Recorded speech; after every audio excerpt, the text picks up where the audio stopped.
या ऋषिकन्यांच्या पोटाला काय झालेलं आहे? त्यांना आम्ही मंत्र दिलेले आहे. कोणते मंत्र दिलेले? पोट फुगीचे मंत्र. त्यांच्या इच्छेला दिले की जबरदस्ती केली? काहींची इच्छा काहींना जबरदस्ती करावी लागते. बघा त्यांच्या चेहऱ्यावरून दिसतंय त्यांनी खुशीनं मंत्र घेतलेले. ती खुश होती. एका झटक्यात तिला मंत्र बसला. वा, हिला काय लवकर मंत्र बसलं.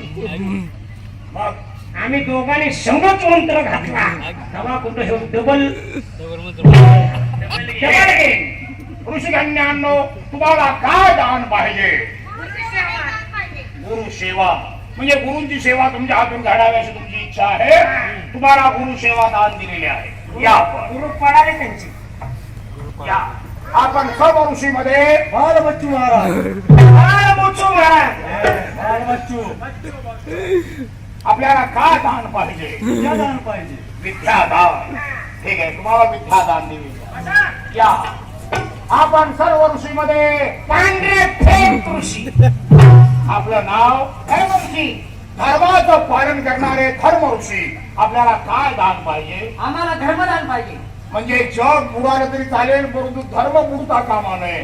तुम्हाला धर्मदान दिले या आपण सर्व ऋषीमध्ये राधिक ऋषी. आपलं नाव पिपलायन. पिंपळाच्या झाडाला उलट टांगून तपश्चर्या करणारे पिपलायन ऋषी.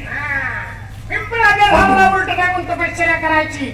वरण हागायचं तेच खायचं की तपश्चर्या चालू. आपल्याला काय दान पाहिजे? संतोष दान. संतोष. ठीक आहे, तुम्हाला संतोष दान दिलेलं आहे. हे बालका, इतक्या लहान वयामध्ये सर्व संघ परित्याग केला, धन्य आहे तुझी.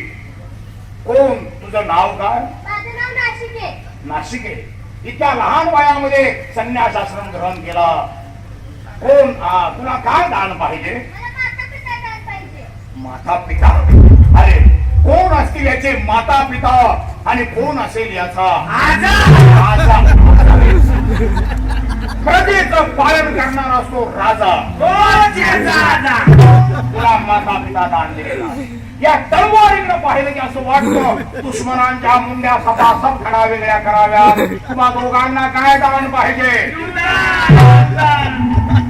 तुम्हाला मगाशीच ओळखलेलं आहे, परंतु आज इच्छा दान देण्यासाठी उभ्या आहोत, त्यामुळे तुम्हाला मारता येत नाही. तुम्हाला जीवदान दिलेलं आहे. बरं झालं. या आपण सर्व ऋषीमध्ये आयटी बाण ऋषी आहे. आपल्याला काय दान पाहिजे? रघुराजा, मला जे दान तू देशील त्यावर मी विश्वास कसा काय ठेवायचा. आज आम्ही इच्छा दान देण्यासाठी उभे आहोत. प्रसंगी आपण आमचा प्राण मागितला तरी आमची देण्याची तयारी आहे. दान मागा. तरी सुद्धा मला तुझ्याकडून वचन हवं आहे राजा. वचन? होय. ठीक आहे, हे घ्या वचन आणि मागा दान. ऐक रघुराजा, मला तुझी कन्या दान पाहिजे. नाही, हे दान मी देऊ शकत नाही. सत्व गेला म्हणून जाहीर का? अहो, कन्यादान मी देऊ शकत सत्व गेला म्हणून सांगा. नाही देऊ शकत ना? नका देऊ. ए धर्म्या, चल इकडे कॅनलला जाऊन खेपे धरून आणू. नाही.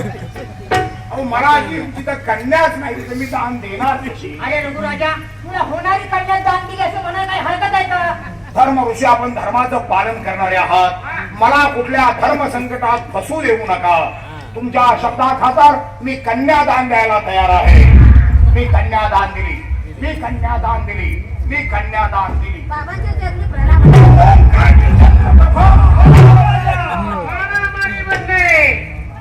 दोषी आहे. निर्दोष आहे. कसा निर्दोष आहे? पोरगी आपल्याला ओरडून सांगत होती का नाही, नदीच्या कडेला आंघोळीला गेले, तिकडून कमळाचं फुल वाहत आलं, त्याचा वास घेतला, त्यापासून तिला गर्भ राहिला. ते सर्व खोटं होतं. ते सगळं खरं होतं. कसं काय खरं होतं? ते फुल ह्या वासावले होतं. हे कोण आहे? वैदाचं पुत्र. ब्रह्मदेवाच्या आदिपुत्र आणि उद्धार ऋषी माझ्या दरबारात. मी बामराने त्यांना ओळखलं नाही. हो, मला माफ करा. आता बोला. आता काय खाली पाय तुटल्या मला. रघुराजा, ब्रह्मदेवाने आमच्या भविष्यात लिहून ठेवलं होतं ते आम्हाला लग्नाअगोदर मुलगा आणि नंतर आमचं लग्न होईल म्हणून. आमच्या मुलीच्या भविष्यात ब्राह्मणानं हेच भविष्य वर्तवलं होतं. ते भविष्य खोटं ठरवण्यासाठी आम्ही तपश्चर्येला बसलेलो असताना सुंदर अप्सरा आमच्या स्वप्नात आल्या. त्या अप्सरांचा नाच पाहून आमचं वीर्य पतन पावलं. त्या आम्ही कमळाच्या फुलात धरला नदीच्या प्रवाहात सोडून दिलं. तेच फूल या मुलीला हुंगलं आणि तिला त्यापासून मुलगा झाला. तो हा नाही.